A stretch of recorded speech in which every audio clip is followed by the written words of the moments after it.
Assalamualaikum warahmatullahi wabarakatuh. Baik teman-teman, perkenalkan nama saya Ilham Zinta Agna dan saya dari kelompok 6 yang beranggotakan yang pertama ada Mbak Desti Rosawardani, lalu ada saya sendiri Ilham Zinta Agna, lalu selanjutnya ada Mbak Zahra Vitasari, lalu selanjutnya ada Mbak Rizka Lestiawati, lalu ada yang terakhir Mbak Rahma Alivia Agustin. Nah, kali ini kita bakal membahas satu diskusi utama, yaitu pertanian dan pangan dari perspektif perekonomian di Indonesia. Yang pertama ada pengertian pertanian. Pertanian adalah kegiatan pemanfaatan sumber daya hayati yang dilakukan manusia untuk menghasilkan bahan pangan, bahan baku industri atau sumber energi, serta untuk mengelola lingkungan hidupnya. Indonesia dikenal sebagai negara agraris sehingga pertanian menjadi salah satu sektor yang sangat dominan dalam pendapatan masyarakat di Indonesia karena mayoritas penduduk Indonesia bekerja sebagai petani.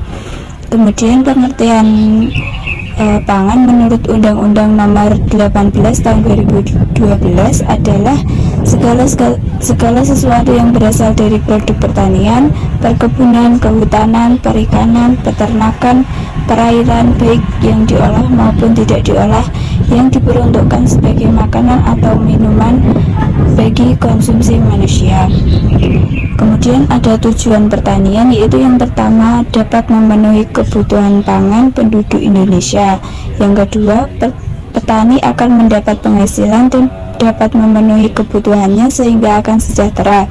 Yang ketiga, dapat meningkatkan pertumbuhan perekonomian melalui devisa negara. Yang keempat, tidak ada lagi kemiskinan dan dapat memberikan lapangan pekerjaan bagi penduduk di Indonesia. Kemudian tujuan dari pangan yaitu yang pertama mewujudkan ketahanan pangan yang berkelanjutan sehingga dapat menjamin pasokan pangan untuk memenuhi kebutuhan seluruh penduduk baik dari segi kualitas, kuantitas, keragaman dan keamanannya sepanjang waktu dengan harga yang terjangkau. Yang kedua, meningkatkan pendapatan petani dan keluarganya sehingga mampu memenuhi kebutuhan dasar hidupnya untuk mencapai kehidupan yang lebih sejahtera. Selanjutnya yaitu tantangan dalam pembangunan pertanian. Menurut Markas PBB pada tanggal 5 Agustus 2008 mengeluarkan laporan yang isinya itu ada 15 tantangan global yang mengancam dunia masa mendatang. Beberapa di antaranya itu yang sering terjadi di sekitar kita.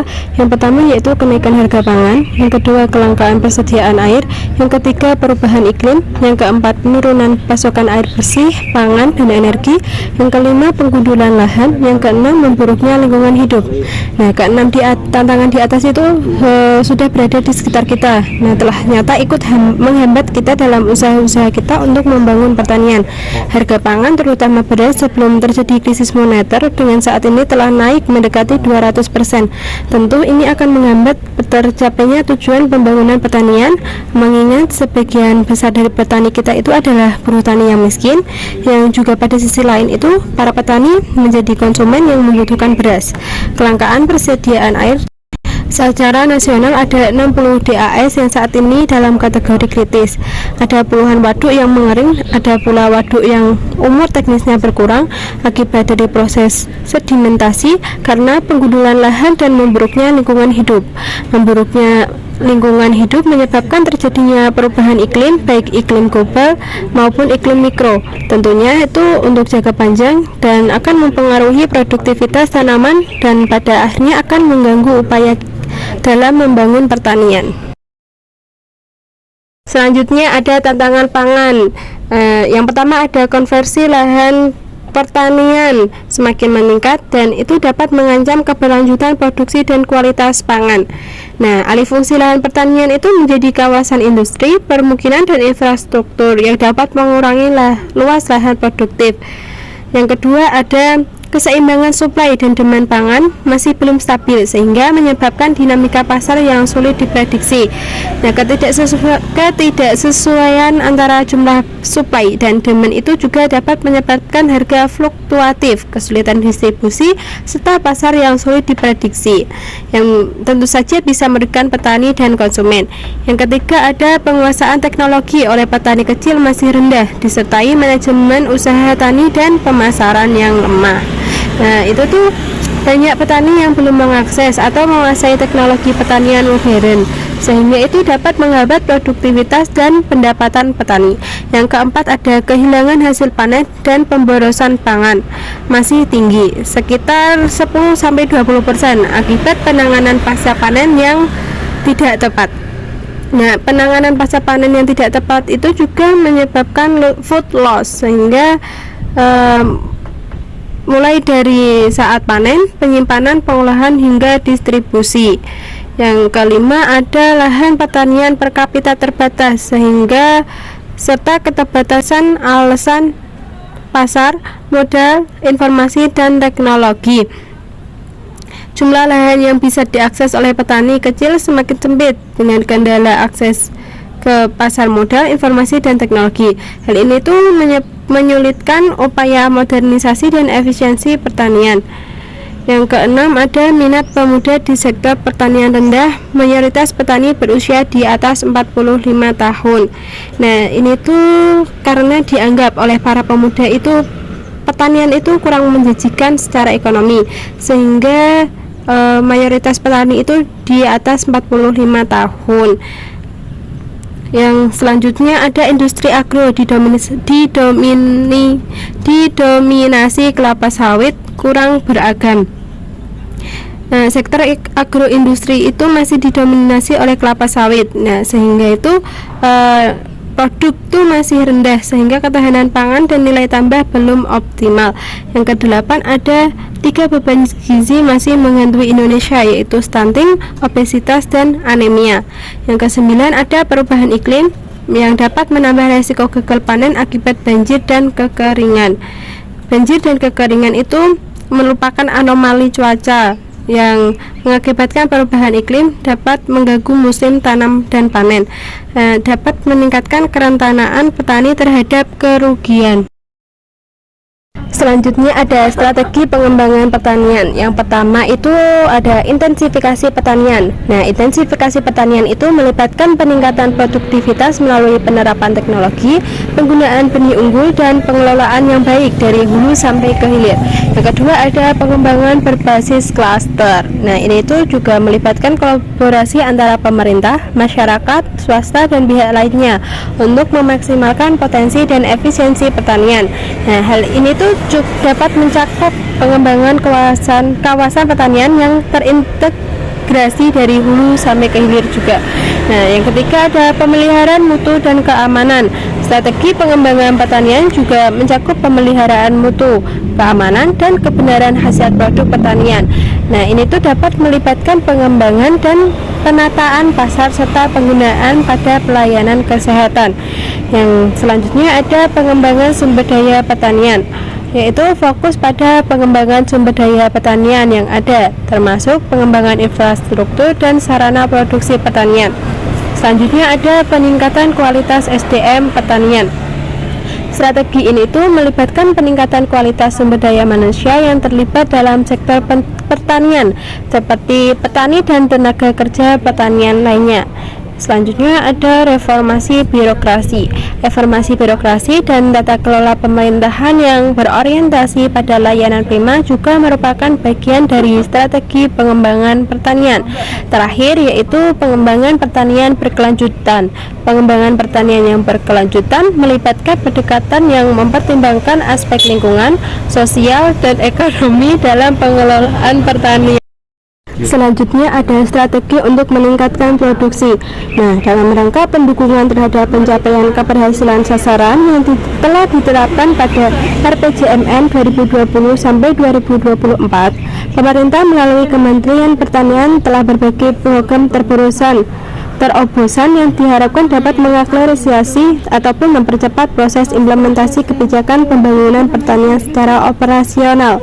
Nah, kegiatan utama dan kegiatan terobosan untuk menjamin ketersediaan pangan dan meningkatkan nilai tambah daya saing itu memerlukan beberapa strategi, yaitu yang pertama ada peluasan areal tanam baru atau PATB dan optimalisasi peningkatan indeks pertanaman padi. Dalam rangka pemenuhan kebutuhan pangan nasional, selain dengan melakukan intensifikasi lahan yang telah ditetapkan, juga dilakukan upaya untuk melakukan penambahan luas petanaman yang dilakukan melalui kegiatan peluasan areal tanaman baru, yaitu peningkatan produksi padi dengan memanfaatkan lahan baru yang belum pernah ditanami seperti tumpang sari, dengan areal perkebunan seperti lahan replanting sawit atau lahan di bawah tegakan pohon perkebunan, kehutanan, lahan rawa, lahan galian eks tambang dengan menerapkan prinsip konservasi lahan dan menjaga kelestarian lingkungan. Yang kedua yaitu pengendalian alih fungsi lahan sawah. Laju alih fungsi lahan sawah ke penggunaan non pertanian semakin meningkat dari tahun ke tahun. Untuk mengendalikannya, pemerintah telah menerbitkan Peraturan Presiden Nomor 59 Tahun 2019 tentang pengendalian alih fungsi lahan sawah. Peraturan Presiden ini menjadi payung hukum pelaksanaan pengendalian alih fungsi lahan sawah. Lahirnya Perpres 59 tahun 2019 bertujuan untuk mempercepat penetapan peta lahan sawah yang melindungi dalam rangka memenuhi dan menjaga ketersediaan lahan sawah untuk mendukung kebutuhan dengan nasional. Selanjutnya yang nomor 3 ada pengembangan 1 juta alsintan. Nah, alat dan mesin pertanian atau yang disebut alsintan itu merupakan salah satu faktor produksi yang dapat mempengaruhi prapanen pertanian. Alsintan prapanen membantu dalam proses budidaya pertanian. Alat dan mesin pertanian merupakan sarana yang penting untuk mendukung peningkatan produksi, mutu hasil dan pendapatan petani. Peran alat dan mesin pertanian menjadi sangat penting dengan meningkatnya luas areal tanam, areal panen dan produksi pertanian serta tuntutan pemanfaatan teknologi mekanisasi pertanian. Maka kebutuhan alat dan mesin pertanian terus meningkat. Selanjutnya nomor 4, penyediaan benih atau bibit unggul. Benih unggul merupakan salah satu faktor yang menentukan keberhasilan budidaya tanaman dan perannya tidak dapat digantikan oleh faktor lain karena benih sebagai bahan tanaman dan sebagai pembawa potensi genetik terutama untuk varietas unggul. Keunggulan varietas dapat dinikmati oleh konsumen bila benih yang ditanam bermutu. Yang selanjutnya ada pengembangan bank pakan. Kebijakan penyediaan pakan menjadi tantangan tersendiri dalam upaya pengembangan ternak sapi di Indonesia. Nah, tantangan tersebut itu seperti penggunaan rumput dengan jerami padi, aplikasi teknologi pengolahan pakan, penyediaan lahan penghasil pakan hijauan, serta konsentrat yang belum standar. Yang selanjutnya yaitu peran sektor pertanian dalam perekonomian. Secara tradisional, peran pertanian dalam perkembangan ekonomi hanya dipandang pasif sebagai unsur penunjang, sedangkan peran utama pertanian hanya dianggap sebagai sumber tenaga kerja dan sektor penghasil bahan-bahan pangan. Adapun peran sektor pertanian dalam perkembangan ekonomi di Indonesia yaitu sebagai sektor penghasil bahan pangan. Nah, sektor pertanian merupakan sumber utama untuk memenuhi kebutuhan pangan masyarakat seperti beras, jagung, sayur-sayuran, buah-buahan, dan kebutuhan pokok lainnya. Tanpa pertanian, ketersediaan pangan akan terganggu dan ini bisa menyebabkan kelangkaan serta naiknya harga-harga. Selain itu, konsumsi dalam negeri bahan pangan ini juga berperan dalam menciptakan ketahanan pangan nasional yang menjadi indikator penting dalam kestabilan ekonomi dan sosial negara. Yang kedua yaitu sebagai sumber tenaga kerja bagi sektor ekonomi lain. Di Indonesia, mayoritas penduduk di pedesaan menggantungkan hidupnya dari sektor pertanian, baik sebagai petani, buruh tani, maupun pelaku usaha di bidang agribisnis. Tetapi peran tenaga kerja ini tidak berhenti di lahan saja. Setelah hasil panen, akan dibutuhkan jasa transportasi, pengolahan hasil pertanian, hingga pemasaran. Jadi, pertanian tidak hanya menyerap tenaga kerja langsung, tetapi juga mendorong penciptaan lapangan kerja di sektor lain seperti industri makanan dan minuman, logistik, dan perdagangan. Yang ketiga, yaitu sebagai salah satu penghasil sumber devisa bagi negara. Indonesia mengekspor banyak produk pertanian ke luar negeri seperti kelapa sawit, karet, kakao, kopi, dan rempah-rempah. Hasil ekspor ini memberikan pemasukan dalam bentuk devisa, yaitu pendapatan negara dalam bentuk mata uang asing. Nah, devisa ini sangat penting untuk mendukung pembiayaan impor, pembangunan nasional, dan menjaga stabilitas nilai tukar rupiah. Artinya, sektor pertanian juga punya peran besar dalam menjaga neraca perdagangan Indonesia secara positif. Yang keempat, yaitu meningkatkan permintaan akan produk industri dan mendorong pertumbuhan sektor lain. Nah, perkembangan sektor pertanian mendorong tumbuhnya industri-industri pendukung seperti pabrik pupuk, alat-alat pertanian, dan teknologi pengolahan hasil tani. Nah, selain itu, sektor jasa seperti keuangan atau kredit tani, asuransi pertanian, transportasi hasil panen, dan perdagangan ikut tumbuh. Jadi, bisa dibilang sektor pertanian itu jadi pondasi awal yang menggerakkan roda ekonomi, sektor sekunder atau industri, dan tersier atau jasa. Nah, yang terakhir yaitu kontribusi terhadap produk domestik bruto atau PDB. PDB sendiri itu adalah ukuran total output atau nilai barang dan jasa yang dihasilkan suatu negara dalam kurun waktu tertentu. Nah, sektor pertanian memberikan kontribusi signifikan terhadap PDB nasional, terutama di wilayah pedesaan.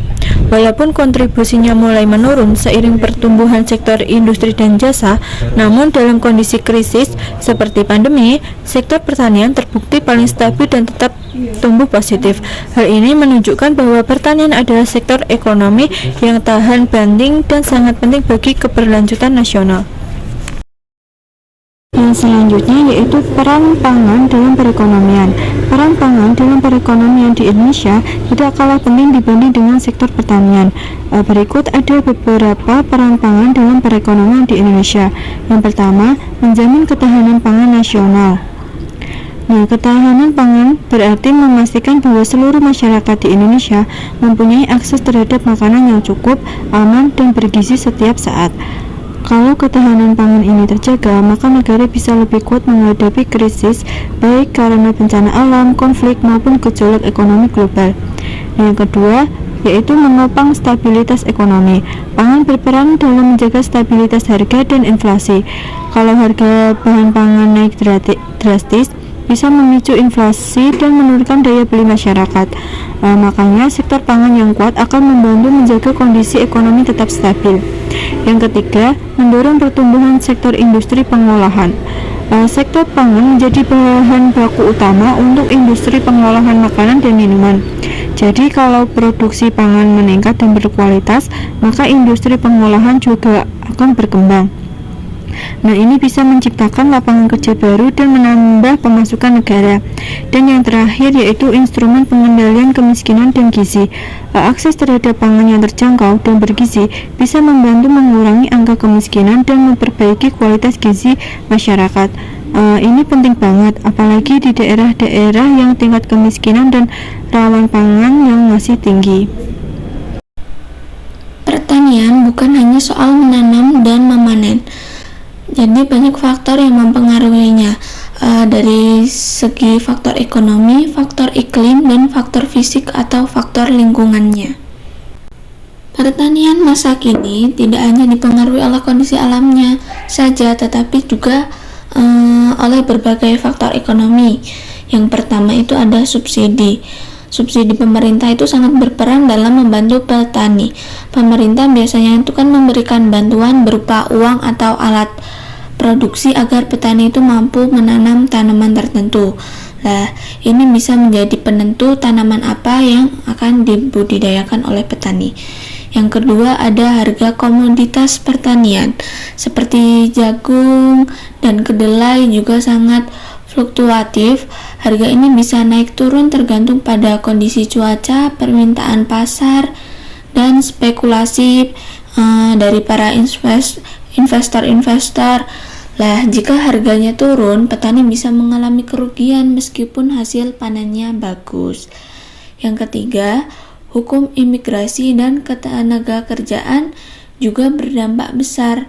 Banyak petani yang mengandalkan pekerja dari luar negeri dengan upah rendah. Jika ada pembatas tenaga kerja atau perubahan aturan tenaga kerja, maka akan sulit bagi petani untuk mendapatkan bantuan kerja yang mereka butuhkan. Selanjutnya, dari faktor iklim yang mempengaruhi pertanian. Lah, iklim sangat menentukan keberhasilan pertanian. Beberapa unsur iklim yang berpengaruh diantaranya yaitu cahaya matahari. Ini penting untuk proses fotosintesis agar tanaman itu dapat bertumbuh dengan baik. Selanjutnya, air dan curah hujan. Dibutuhkan tanaman untuk hidup dan berkembang. Tanpa air yang cukup, tanaman bisa layu, bahkan bisa mati. Kemudian ada suhu. Suhu itu yang mempengaruhi proses seperti perkecambahan, fotosintesis, terus pembentukan buah. Kemudian udara, terutama kandungan oksigen dan karbon dioksida yang diperlukan untuk proses pernapasan dan fotosintesis. Selanjutnya ada kelembapan relatif yang menentukan seberapa banyak air yang bisa menguap dari tanaman dan tanah. Dan ada angin yang bisa membantu penyerbukan tanaman, tetapi bisa juga ancaman jika terlalu kencang karena bisa merusak tanaman. Selanjutnya, dari faktor fisik atau lingkungan, yaitu topografi atau bentuk permukaan tanah, itu berpengaruh pada kemudahan pengelolaan lahan. Daerah yang datar lebih mudah dikelola dan lebih cocok untuk penggunaan mesin pertanian. Yang kedua ada iklim. Seperti yang sudah dijelaskan sebelumnya, mempengaruhi pertumbuhan tanaman melalui suhu dan curah hujan. Kemudian ada jenis tanah. Nah, ini sangat penting karena tanah yang subur, gembur, dan mampu menyimpan air dengan baik itu akan mendukung pertumbuhan tanaman. Sebaliknya, jika tanah yang keras atau mengandung bahan kimia berbahaya, itu akan bisa menghambat pertumbuhan. Pangan itu menjadi kebutuhan primer bagi masyarakat di sebuah negara. Maka dari itulah penting bagi negara tersebut untuk menjamin ketahanan pangan. Pada dasarnya, ketahanan pangan adalah ketersediaan dan kemampuan seseorang untuk mengakses pangan. Di Indonesia sendiri, pengertian ketahanan pangan disebutkan secara terperinci dalam Undang-Undang Nomor 18 Tahun 2012. Jadi untuk mewujudkan ketahanan pangan nasional itu ada beberapa faktor yang mempengaruhinya. Yang pertama itu ada kondisi ekonomi, politik, sosial, dan keamanan. Jadi ketahanan pangan itu dapat tercipta apabila aspek penting dalam suatu negara terpenuhi. Aspek ini itu ada 4 poin, yakni kondisi ekonomi, politik, sosial, dan keamanan. Sebab apabila dari keempat aspek tersebut tidak dapat berjalan dengan baik, maka dampaknya itu dapat meluas ke segi lainnya dan bisa merugikan masyarakat termasuk ke ketahanan pangan. Terus yang kedua ada sarana dan prasarana. Sarana dan prasarana adalah hal berikutnya yang mempengaruhi ketahanan pangan. Tanpa adanya sarana dan prasarana publik yang baik, proses pendistribusian komoditas pangan tertentu itu akan mengalami hambatan. Misalnya, di sebuah wilayah yang sulit diakses akan membuat distribusi terganggu dan jika dibiarkan akan menyebabkan krisis pangan. Lah di sini akses transportasi ini memang menjadi hal penting agar semua pendistribusian pangan itu merata ke semua wilayah. Selain sarana, Untuk pendistribusian, sarana ini juga penting untuk meningkatkan produktivitas komoditas pertanian. Contohnya saja mengenai pengadaan pupuk, benih unggul, dan sebagainya. Selanjutnya, teknologi yang dikembangkan. Di zaman sekarang sangat mustahil jika tidak menggunakan teknologi dalam segala aspek kehidupan dalam sehari-hari, termasuk pula dalam meningkatkan ketahanan pangan di tanah air. Penggunaan teknologi dapat digunakan pada saat proses tanam hingga masa panen komoditas pangan. Tidak sampai di situ saja, teknologi pertanian juga digunakan dalam hal sistem penyimpanan hasil produksi pangan yang tepat. Tujuannya adalah agar tanaman dan komoditas pangan aman selama proses pendistribusian dan digunakan oleh masyarakat. Teknologi dalam rekayasa pangan juga diperlukan dalam hal ini untuk mengembangkan varietas unggul dalam pengadaan komoditas pangan. Kemudian yang terakhir itu ada pengadaan lahan yang tepat. Jumlah lahan juga menjadi faktor utama dalam menjaga ketahanan pangan. Jumlah lahan yang memadai dapat memungkinkan produktivitas komoditas pangan itu tercukupi. Sebaliknya, jika lahan ini semakin menurun, maka stabilitas pangan juga dapat terganggu. Inilah yang menjadi masalah di Indonesia saat ini. Sehingga pemerintahan itu harus memiliki strategi baru untuk menyediakan lahan untuk pertanian. Salah satunya dapat dilakukan dengan pemanfaatan lahan rawa melalui program Semata Rawa Sejahtera Petani atau Serasi. Apabila dilakukan dengan maksimal, maka jumlah produksi padi dengan memanfaatkan lahan rawa dapat mencapai 9 kali lipat dari sebelumnya. Dan ini akan membuat ketahanan pangan di Indonesia menjadi kokoh. Baik, lalu setelah dari penjelasan tadi, kita menganalisis salah satu peristiwa atau bisa kita jabarkan sebagai fenomena, yaitu program makan bergizi gratis. Nah, program makan bergizi gratis atau yang umum dikenal dengan MBG ini merupakan inisiatif strategis yang digagas oleh Presiden Joko Widodo dan dilanjutkan oleh Presiden Prabowo Subianto sebagai bagian dari upaya membangun sumber daya manusia unggul menuju Indonesia Emas 2045. Program ini awalnya tujuannya adalah untuk menanggulangi masalah stunting dan meningkatkan kecerdasan generasi muda dengan menyediakan makanan bergizi gratis bagi anak sekolah dan ibu hamil. Meski belum memiliki payung hukum serupa undang-undang khusus, MBG telah masuk dalam RPJPN untuk tahun 2025 sampai 2045. Serta diperkuat dengan pembentukan Badan Gizi Nasional melalui Perpres nomor 8 tahun 2024 dengan dukungan anggaran sebesar 71 triliun dalam RAPBN 2025. Program ini kini mulai diuji cobakan di beberapa daerah dan diharapkan menjadi langkah besar dalam menciptakan generasi yang sehat dan berkualitas di masa depan. Nah, rencana makan bergizi gratis yang diinisiatifkan oleh Pak Joko Widodo dan dilanjutkan oleh Pak Prabowo ini tadi juga mendapat sorotan publik akibat pertama, muncul kasus keracunan makanan dan vendor yang belum dibayar. Ini menjadi masalah.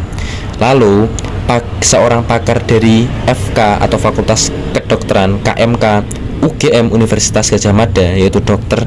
Toto Sudargo, ia berpendapat bahwa program ini tetap layak didukung karena berpotensi besar mengatasi stunting jika dijalankan secara profesional dan tepat sasaran. Ia menekankan bahwa pentingnya penargetan pada kelompok rentan seperti ibu hamil, menyusui, atau balita dan remaja putri, serta perlunya pemenuhan minimal sepertiga kebutuhan gizi harian, khususnya protein. Dr. Toto Sudargo juga menyoroti pentingnya kualitas makanan daripada kuantitas, serta perlunya menu yang menarik dan sesuai selera anak. Ia menekankan peran penting ahli gizi dalam setiap tahap program dan mendorong desentralisasi pelaksanaan hingga tingkat desa agar pengawasan lebih optimal. Ia berharap program MBG dievaluasi dan terus diperbaiki serta diberi waktu untuk menunjukkan hasil yang nyata dalam menyiapkan generasi yang hebat. Nah, rencana program makan bergizi gratis yang digagas oleh Pak Joko Widodo dan dilanjutkan oleh Pak Prabowo Subianto tadi, program makan bergizi gratis tadi yang sudah dicanangkan oleh pemerintah sudah berjalan. Dan saya sebagai perwakilan dari kelompok 6 menyimpulkan bahwa program makan bergizi gratis yang telah direncanakan oleh pemerintah tadi patut didukung sepenuhnya. Namun, dukungan tersebut tidak cukup hanya dari sisi anggaran dan pelaksanaan teknis. Program ini masih memiliki banyak kekurangan di bidang pelaksanaannya. Nah, seiring berjalannya program ini, perlu adanya penguatan ketahanan pangan nasional yang mampu menjamin keberlanjutan ketersediaan dan kualitas bahan pangan. Dengan fondasi pangan yang kuat, pelaksanaan MBG tidak hanya menjadi program jangka pendek, tetapi juga menjadi investasi besar dalam mencetak generasi masa depan yang sehat. Nah, bila saya kaitkan dengan strategi dan rencana untuk mengatasi atau mengembangkan ketahanan pangan yang khususnya di Indonesia tadi, karena munculnya program makan bergizi gratis tadi, rencana program makan bergizi gratis yang digagas oleh Presiden Joko Widodo dan kini dilanjutkan oleh Presiden Prabowo Subianto tadi semestinya didukung oleh ketahanan pangan nasional yang kuat dan berkelanjutan. Agar program ini berjalan secara optimal, Indonesia perlu menyiapkan strategi yang terintegrasi dan terarah, mulai dari perluasan areal tanaman dan peningkatan indeks pertanaman padi, pengendalian alih fungsi lahan sawah, penyediaan benih unggul, pengembangan pakan ternak, hingga realisasi program 1 juta alat dan mesin pertanian atau Alsintan, seperti yang dijelaskan oleh kawan saya tadi. Dengan sinergi antara sektor pangan dan pelaksanaan MBG, Indonesia tidak hanya memenuhi kebutuhan gizi generasi muda, tetapi juga memperkuat kedaulatan pangan nasional secara keseluruhan. Oleh karena itu, diperlukan perencanaan yang matang dan strategis agar program ini benar-benar menjadi solusi jangka panjang yang membawa dampak nyata bagi masa depan bangsa. Itu saja dari saya. Terima kasih. Itu saja penjelasan kami mengenai pertanian dan pangan dari sisi perekonomian di Indonesia dengan studi kasus makan bergizi gratis. Mohon maaf bila ada salah kata dan salah ucap. Terima kasih. Itu saja dari kami kelompok 6. Wassalamualaikum warahmatullahi wabarakatuh.